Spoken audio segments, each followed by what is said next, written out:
The biggest selling point of the new Apple TV 4K is right in its name, 4K.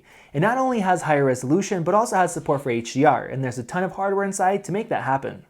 To read our detailed full-length review, click the link in the video description. Apple didn't skimp out on the processor. The A10X Fusion processor provides the oomph to drive all those pixels, with more bits per pixel than the last version. Coupled with the A10X Fusion processor is 3GB of RAM and options of 32GB or 64GB of storage. This all connects to the world with either 802.11 AC Wi-Fi or a new gigabit Ethernet port, as well as HDMI 2.0. The old USB-C port used for diagnostics and developers is gone and has been replaced with communications across the network. All of this is cooled by a fan, the first of its kind inside of an Apple TV. In our testing, streaming several consecutive hours of 4K HDR video, we couldn't even hear the fan further than about 18 inches away from the device. We hooked up the Apple TV 4K to a 4K HDR supported projector, a 55-inch 4K HDR TV, and our 28-inch 4K monitor and played back various HDR titles to test it out. At the range from our screen to the couch, the enhancements provided by the Apple TV 4K generated a wow from the summoned viewers.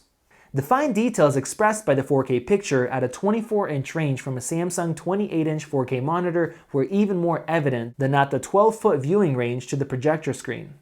2 years ago, the 4th generation Apple TV was immediately considered substandard since it didn't support 4K. At the time, there was nearly no 4K content. Since then, Netflix has beefed up its 4K library, and Amazon has started supporting it in its Fire TV series of devices, with their app coming soon to the Apple TV as well. The new Apple TV 4K remote has a slight ridge on the menu button, helping you easily figure out the orientation of the remote in the dark. Performance-wise, all other aspects of the remote are the same. If you don't like the design, all other Apple TV remotes will still work, as well as using your iPhone, iPad, or Apple Watch. Apple, or Hollywood, or both have decided that full 4K movies cannot be downloaded to devices and must be streamed. At present, with user-generated content, an iTunes-compliant H.264 4K file could be made in Handbrake, loaded in iTunes, and streamed from the Apple TV 4K with no problems. H.265 video files, however, still won't get picked up by home sharing, so you should stick with H.264 encoding for now.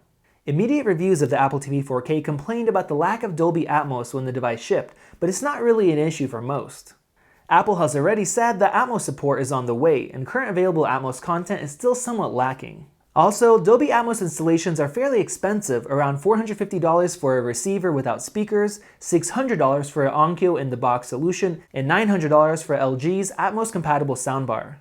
The Apple TV 4K uses upscaling technology for displaying lower resolution content, and you can also manually adjust the resolution if you'd like. At $179, it's surely an expensive streamer. A 4K Roku could be had for less than that, and the very recent Amazon Fire HD box is even cheaper, assuming you tolerate the ads and data mining associated with the company. But a better way to look at it is an upgrade charge for your existing iTunes content, with past HD purchases being upgraded to 4K free of charge thanks to a deal Apple struck with Hollywood. In essence, if you've got 18 HD movies that you own from the iTunes store that are on the 4K list, the Apple TV 4K has essentially paid for itself. Our biggest issue right now here at AppleInsider isn't even a major one, the lack of H.265 streaming from iTunes to the device with home sharing, but it appears that support for straight H.265 streaming to the Apple TV 4K is coming in the future. That will be especially important with the H.265 recording capabilities on the iPhone 8, iPhone 8 Plus, and iPhone X. What sells the device is the powerful A10X processor, which scores about 3 times faster in Geekbench 4 CPU tests and 3.5 times faster in FeatureMark's Slingshot Extreme graphics test when compared to the 4th generation Apple TV. Graphics-wise, the Apple TV 4K is even more powerful than the new iPhone 8s and gets close to the performance of NVIDIA's Tegra X1 powered Shield TV. This performance is fantastic if you're interested in gaming on the big screen, but unfortunately the titles are still limited. That horsepower ensures that Apple won't have to update the device for a few years, which is a big reason why AppleInsider gives it a 4.5 out of 5. The point of the Apple TV is an insertion of the Apple ecosystem on a user's television as integrated as possible into Apple services. That's what's been promised with the Apple TV 4K, and that's what's been delivered. If you want to set it and forget it box for your 4K television, HDR or not, and you have at least one other Apple device, get the new Apple TV 4K. There's little not to like about it. Even if you don't have 4K, you're future-proofed for a few years at least, and the power of the A10X is nice. However, if you either aren't bought into the Apple ecosystem with content or devices, or you want to use Samsung's HDR10 Plus, go elsewhere. But you already knew that well before you got this far into the review. If you enjoyed this video, like it and hit that subscribe button. Also, check out our price guide, which makes it extremely easy to find the best deals on Apple products updated daily. Be sure to follow us on social media, and we'll see you in the next video.